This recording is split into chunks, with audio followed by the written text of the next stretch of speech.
नमस्कार, times of Swaraj में आप सबों का स्वागत है। मैं हूं संतोष सिंह और आज हम टाइम्स ऑफ स्वराज में चर्चा कर रहे हैं कि भाकपा माले के महासचिव दीपांकर भट्टाचार्य मीडिया से बात करते हुए उन्होंने पुरानी दर्द को फिर से उभार दिया है, या पुरानी जो चीज़ें थी जिस वजह से बहुत सारी चीज़ें बदली और फिर से सरकार मोदी की ही बनी, उसका जो टिस था ना, या टिस है, वो एक बार फिर से उजागर हो गया।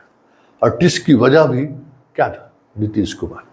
कहते कहते उन्होंने कह दिया कि नीतीश कुमार इसलिए छोड़कर चले गए कि उन्हें लग रहा था कि राम के लहर में हम लोग टिक नहीं पाएंगे, जबकि ये उलट इसका रिजल्ट है।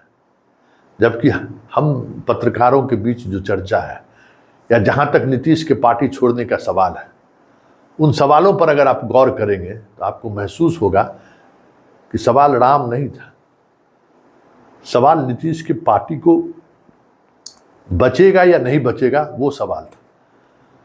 बिहार में बैठक हुई, बैठक की शुरुआत हुई, नीतीश उसके अगुवा बने, लेकिन पहली बैठक के बाद ही नीतीश को दरकिनार करना शुरू हो गया।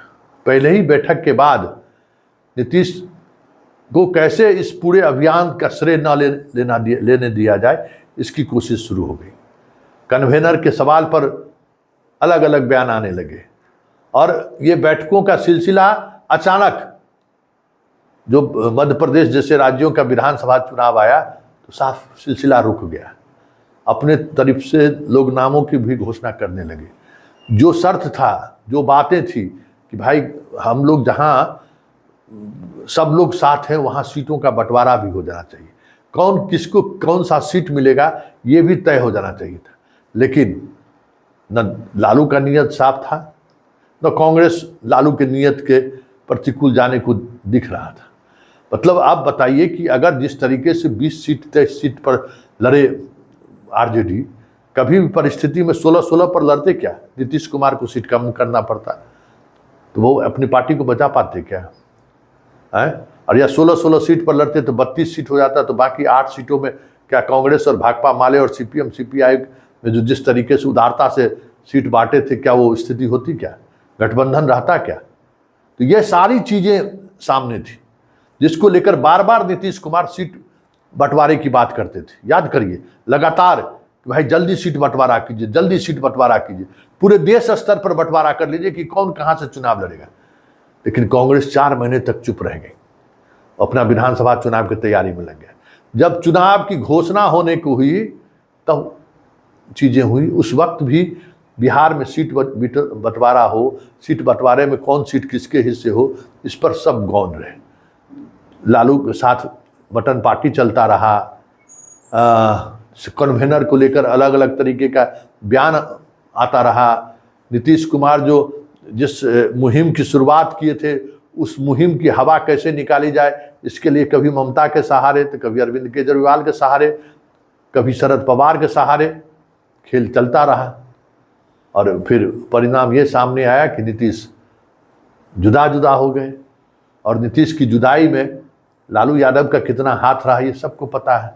उन्हें सिर्फ अपने बेटे की गद्दी, बस वही था कि बेटे को किसी तरीके से मुख्यमंत्री की गद्दी मिल जाए, नीतीश कन्वेनर बनकर दिल्ली चले जाए, बिहार की गद्दी छोड़ दे हमारे बेटे के लिए। तो ये जो खेल था, जो मोदी से लड़ने के बजाय वो अपने बेटे को गद्दी पर बिठाने की जो बिसात बिछा रहे थे ना, कहीं न कहीं वो बिसात गठबंधन से बाहर होने के, नीतीश के गठबंधन से बाहर होने की बड़ी वजह हुई। राम रहीम तो बात अलग है, क्योंकि ये बातें तो अब साबित हो चुकी ना कि अगर नीतीश कुमार का वो महिला वोटर, वो अति पिछड़ा वोटर मोदी के साथ खड़े नहीं रहते तो मोदी वाकई में आज सत्ता से बाहर होता। लेकिन इस सत्य को क्या उस वक्त राजद स्वीकार करने को तैयार था? राजद ने भी मान लिया था कि नीतीश आउटडेटेड हो चुके हैं। उस सत्य को क्या भाकपा माले स्वीकार करने को तैयार था कि भाई आप एक सीट पर चुनाव लड़ लीजिए? उस सत्य को सीपीआई सीपीएम स्वीकार करने को तैयार था कि नीतीश कुमार साथ रहेंगे तो हम मोदी को परास्त कर सकते हैं? कोई उस सत्य को स्वीकार करने को तैयार नहीं था।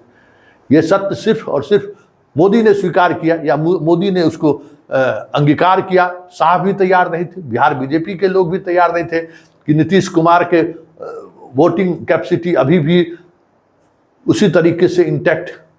तो ये जो कह सकते हैं कि एक मैनेजमेंट का जो चूक हुआ ना, कि भाई महागठबंधन के लोग भी मान रहे थे कि नीतीश के वोटर में अब कोई ताकत नहीं है, चाहे माले हो या आरजेडी हो, कांग्रेस का तो कोई मतलब ही नहीं था।